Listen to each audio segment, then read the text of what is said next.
Welcome to the Content 10X Podcast, the show where content creators learn how to harness the power of content repurposing. And now, your host, Amy Woods. Hello and welcome to this week's episode of the Content 10X Podcast. I'm your host, Amy Woods, and this week on the show, I want to focus on content marketing and repurposing with an angle on sales. So how content must tie in and be intrinsically linked with sales and growing your business. And I have a wonderful guest on the show, Jess Lorimer. So Jess is a sales coach. She can be found at smartleadersell.com. She teaches people how to become an unapologetic wealth creator. And she comes from a very successful corporate career to setting up a very successful online business teaching sales. So Jess, welcome to the show. Thanks for having me on. I'm so excited. Thanks for coming on. So what did I miss from the intro? Tell us a little bit more about yourself. Well, it's always weird, isn't it, when people ask you that? Because people always expect you to be much more interesting than you actually are.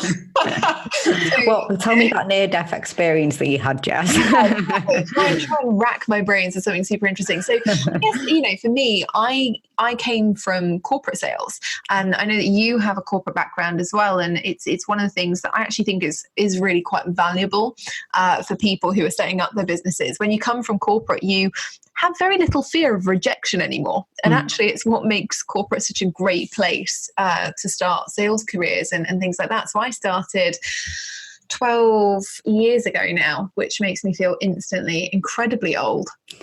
And started out in that kind of sales consultancy piece, working, being the city kid, doing all the hours. And then, 5 years ago, I decided that enough was enough. I was diagnosed with a chronic illness and decided to start up a business so I could be a bit more flexible about the hours that I worked. And I realized that there were so many business owners out there who were just really struggling to implement sales strategies that weren't sleazy and that actually worked, and I don't know about you, but I always say to people, the best salespeople are not that bright. And I include myself in that. I'm okay with that. I've come to that realization over the years because, when you're a salesperson, when you start overthinking, that's when the problems come in. So I'm here to help people with simple sales strategies that actually just work. And they do the job. And what kind of businesses do you work with, Jess? So I work with service-based business owners. So anyone who is working to provide a service to the consumer directly. Okay. So, and smaller, obviously you've gone from big corporate and now you're helping smallish, I guess, not that small service-based businesses. Yeah, so we kind of have a range of products and services in my business that help anybody who is, at that kind of startup, I don't know how to sell and I'm terrified of it, right up to people in my masterminds who are probably making around 350 to 400,000 and are looking to go to that 7-figure mark. So we do quite a lot across a range at the moment, depending on where people are and what they need. Right. Okay, cool. I completely agree with you. It's such a important skill to learn sales, and it's not always the brightest. It's a very much a people and knowing the right message in your audience. So I guess that leads really well on to talking about content. So creating content, because you create lots of great content. Obviously, you've got your podcast and your blog, and there's lots of good content that you create. So when you, I guess, firstly, let's stick with you. So for your content marketing, I know that you're really smart and that being the expert in sales that you are, the content that you create, I'm sure, leads on to sales, and you very much think that through. So what kind of process do you follow when you're planning your content and deciding what to create for your business? So I love that you refer to it as smart. I'd say lazy, but so for me, it's about creating content. You're right, that converts. That's the most important thing. So I look at two things when I'm planning out my content. One is I'm reverse engineering from the goal. So what is it I actually want to achieve? And I look at that on a quarterly basis. So we'll look at, are we doing any live launches that quarter? How's our automated content performing? What are we achieving in terms of like open rates and click-through rates on existing content? And we'll do an analysis of that every single quarter.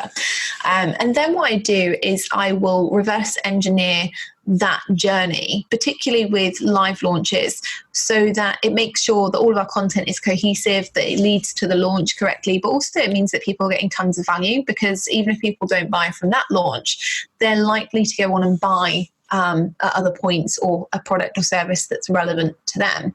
So that's the first thing we do, is we look at, for example, if I'm selling something like one of the programs that we run only once a year is cash creation.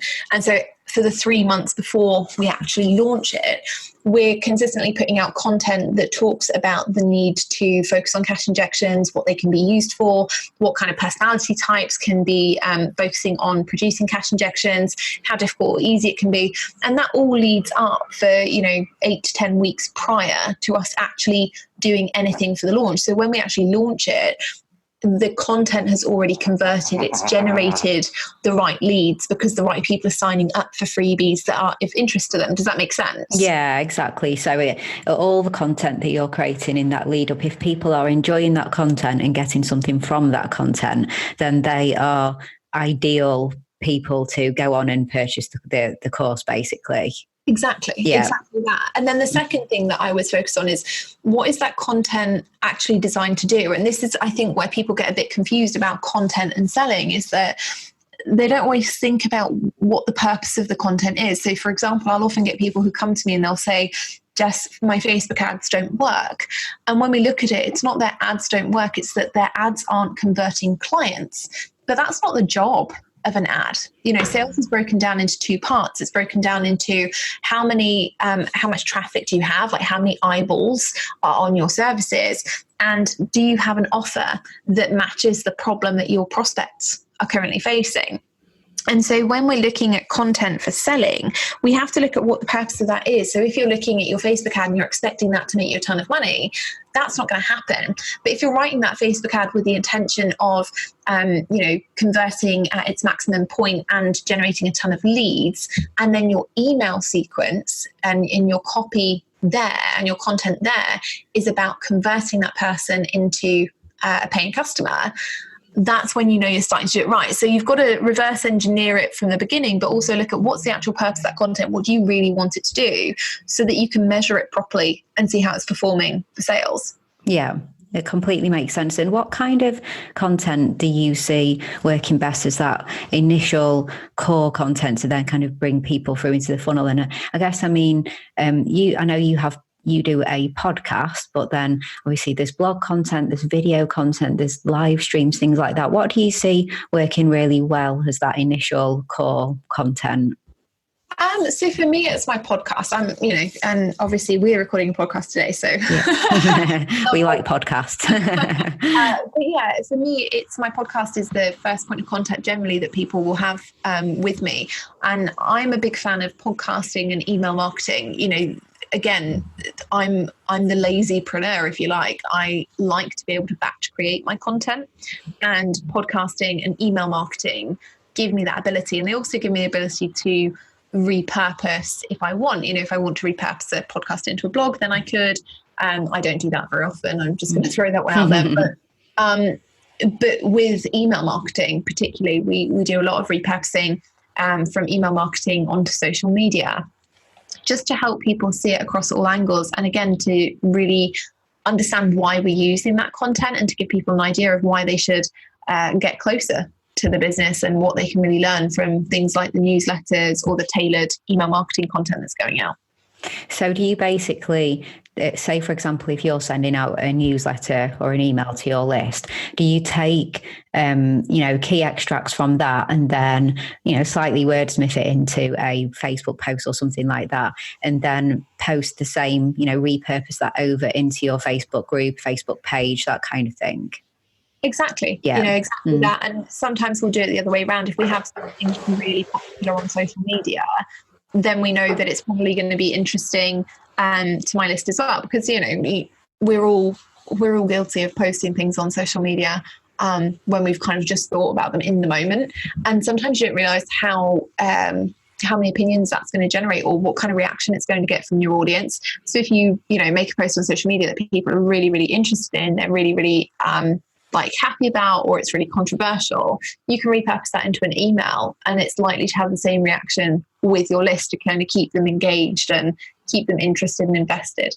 Yeah, I completely agree. Like when people ask me what content should I repurpose, and I often talk about, well, you can look at your analytics to see the most popular posts, and you can look at social, but just observing what gets people talking, what did you post that really got people talking, and then look back and see if you've created content on that, and then that's what you can start to bring to the front again, repurpose, like you said, turn into an email or more social content. So there's lots that you can do, isn't there, with the content that you already have. You just have to look at how people are responding to it.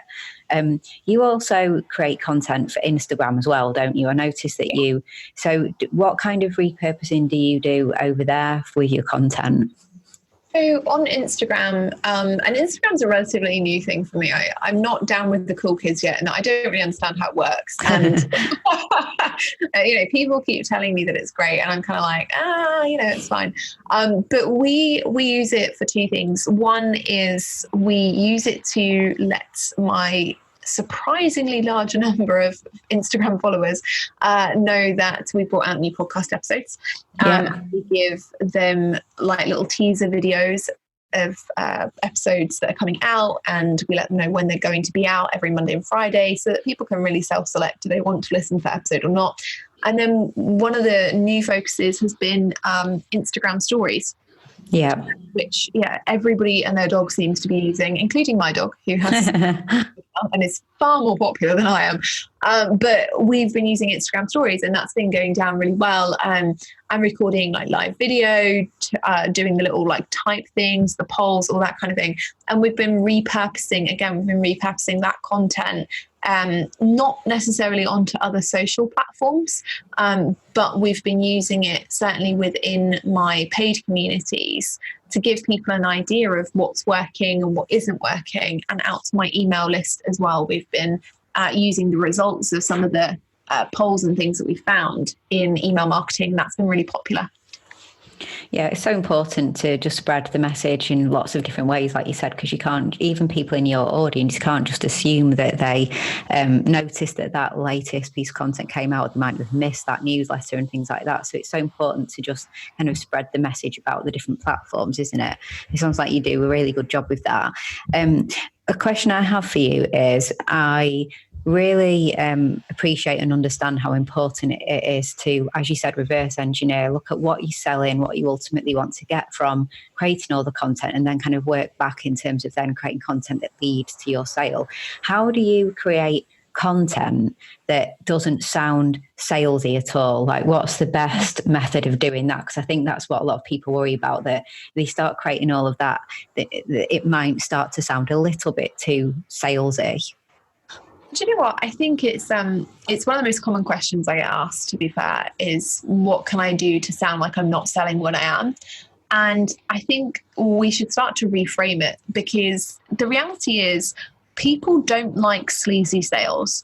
But what's more sleazy than going in with the intention of, I'm trying to sell you something, but I don't want you to know about it? Like, is that not really manipulative and a bit weird? Because to me, that is, and so when we actually start to look at that and think about, well, actually, what would I rather do with my audience? Would I rather be transparent and say, hey, here's something that I'm really passionate about. Buy it or don't buy it. Like, the choice is yours. You're not forcing these people to do it, or, giving them the opportunity on your email list to say, hey, look, I've got this launch coming out for something that's really exciting. I think you might be interested because you've, indicated interest in X, Y, Z.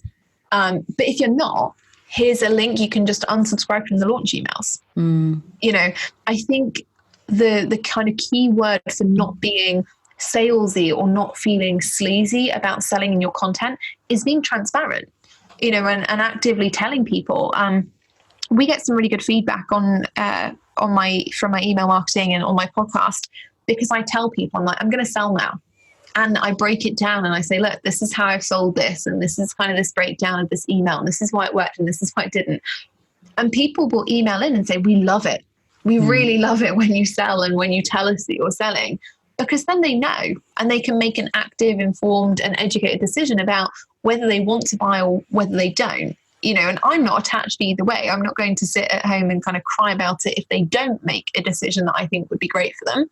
But equally, at least I know that they've been given every opportunity and all the information they need to make the best decision for them. And sometimes that will be working with me and working with our products and services, and sometimes it won't be. So I think you've got to be really transparent. You don't have to say to people, this is how I'm selling to you and this is what I'm doing and this is why it works or doesn't. But I think being really honest with your audience and saying, yes, you can read this blog and it's going to get you a certain amount of results.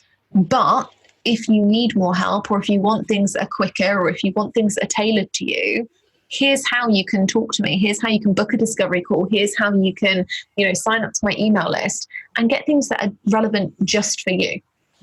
Yeah, I completely agree with you. It's so funny. I'm listening to you as you're saying this, and I'm thinking about, for me personally, with this podcast, with the Content 10X podcast, and how I, initially started out the business and started running this podcast as my core content. And I've been doing it for quite a while, and a few people who had said to me that they'd been listening to the podcast quite a lot didn't know that I had the Content 10X, the business as well, the content repurposing agency. And, I didn't know that, that's what you had. And I kind of thought, wow, and then somebody, actually our mutual friend, Janet Murray, said to me, you don't ever mention it on the podcast itself.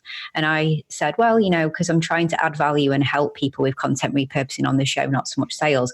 And then it was like, I know, but there's no harm in saying at certain points, if you need help with this, and and at least and I realized, wow, yeah, loads of people who listen don't actually know the business that I have.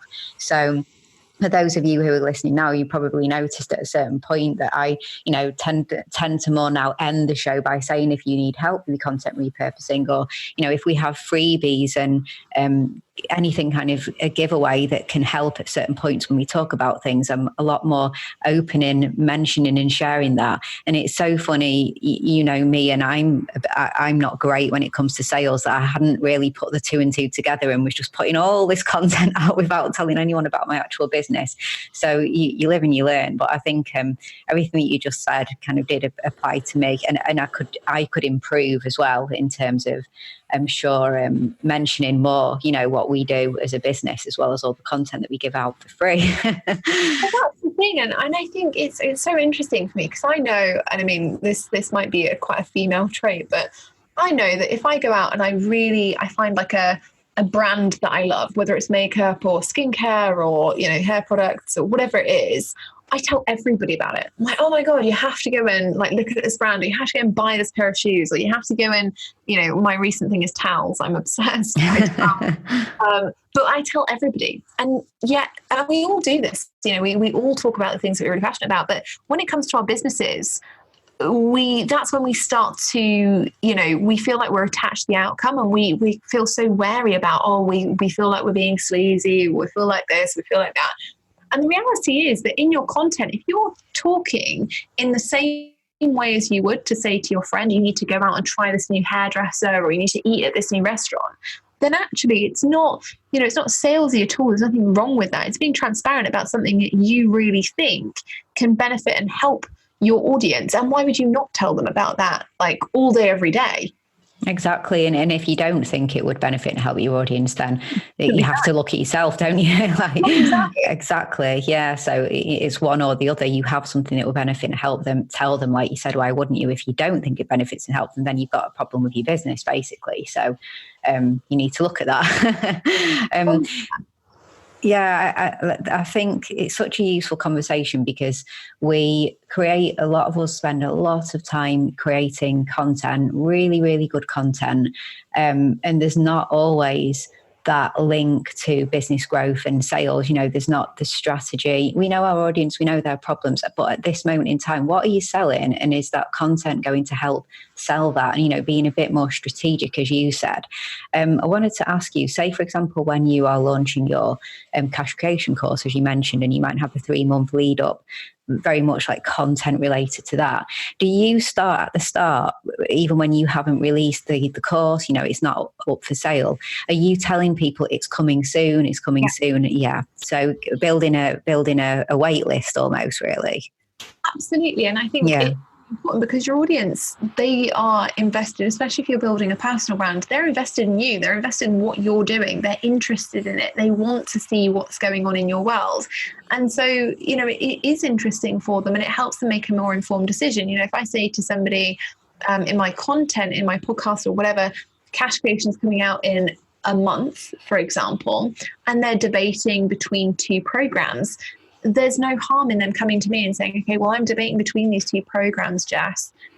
What do you feel like would make cash creation the right fit for me or not the right fit for me, so that I can go ahead and buy this now? Just because they're not necessarily able to buy it right now doesn't mean they can't ask questions. It doesn't mean that my content can't answer those questions for them in advance, and just be helping consistently them to make that best decision.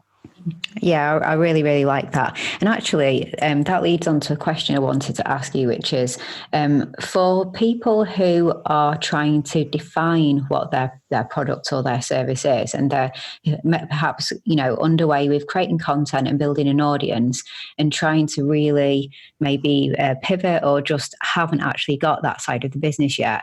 How have you seen ways that people can create content in such a way that they can use that content and the audience's reaction to really make decisions on what to sell to their audience? Yeah, absolutely. I mean, market research is the most important part of your sales process. It needs to become before everything else. I think, the most mistakes I see most often, that was terrible grammatically, but hey, the mistakes I see most often are people who don't do market research and they only sell what they want to sell. And so it's ego driven, and it's not driven from a perspective of, oh, my audience have this particular problem at this time, so I'm going to sell this solution as a group offering and something else as one-to-one. And so they make decisions that aren't based on data or fact, and that makes it very, very difficult to actually sell out or have the big launches that people want to have.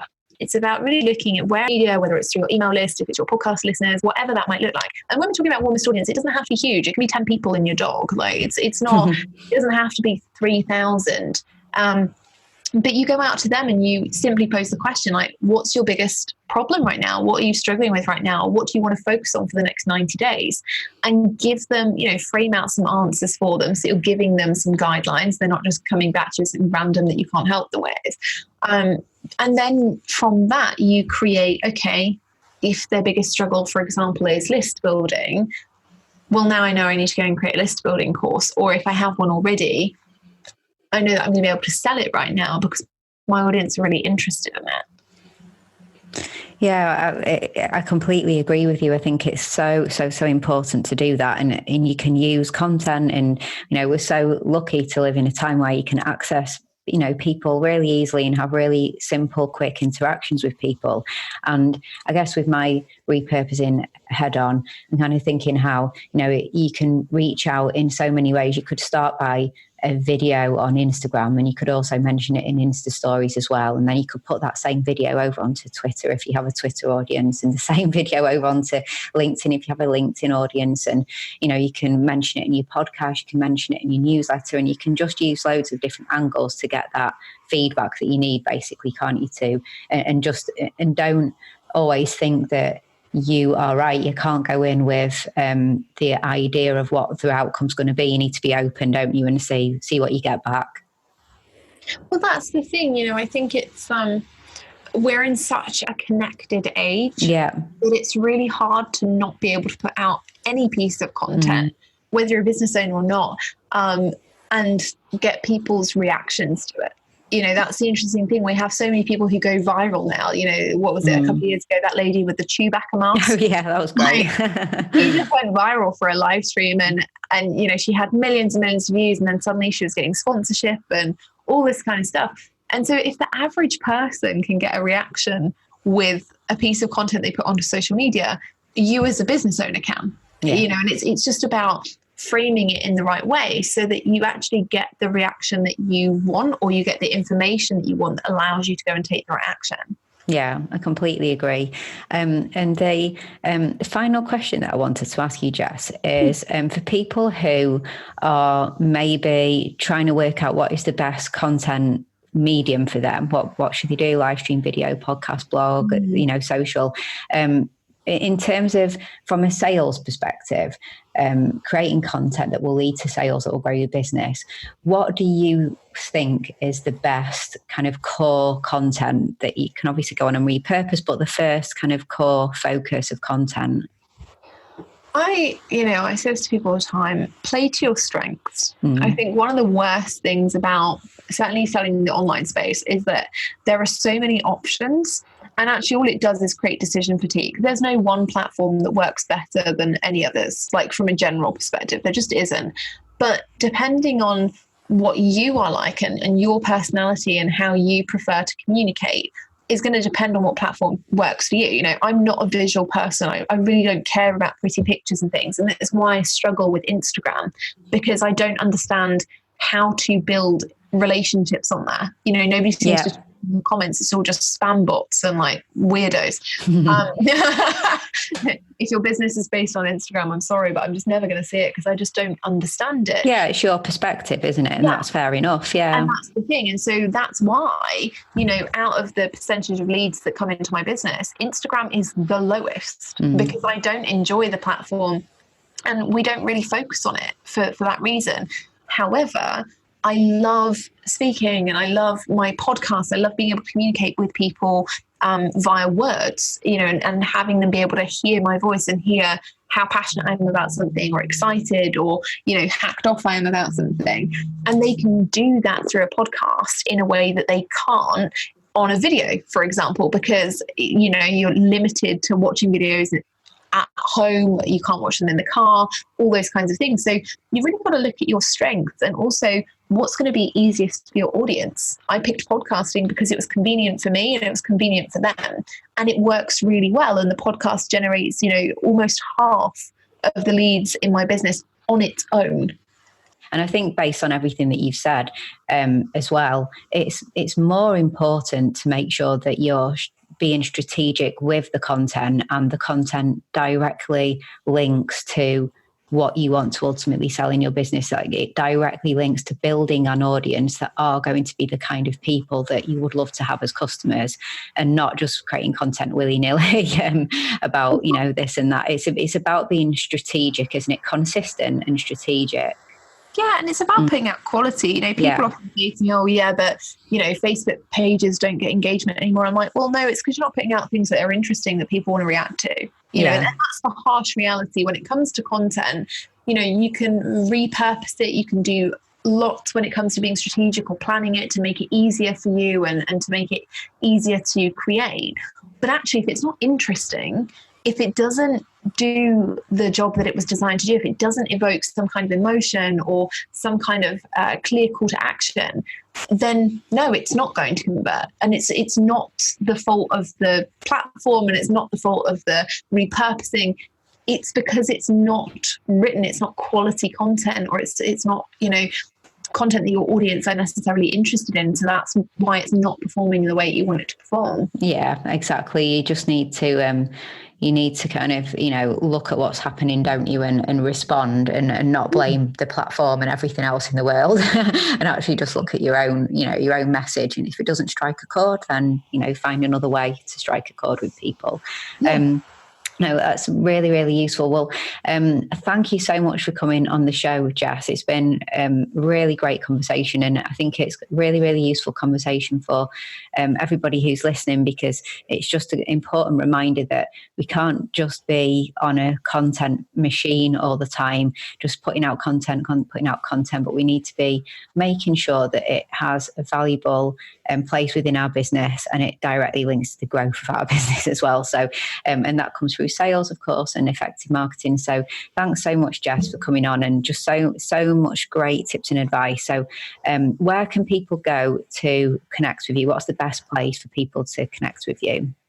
Thanks so much for having me on. It's been awesome. It's a really, really fun conversation. And obviously, if people want to continue the conversation around sales and hear interesting analogies and grammatical errors and, you know, actually good sales tips, I'll give myself that one, then you can head over to my podcast. It's called the Smart Leaders Sell Podcast, and it's on iTunes and every other major podcast player that is based on Android as well.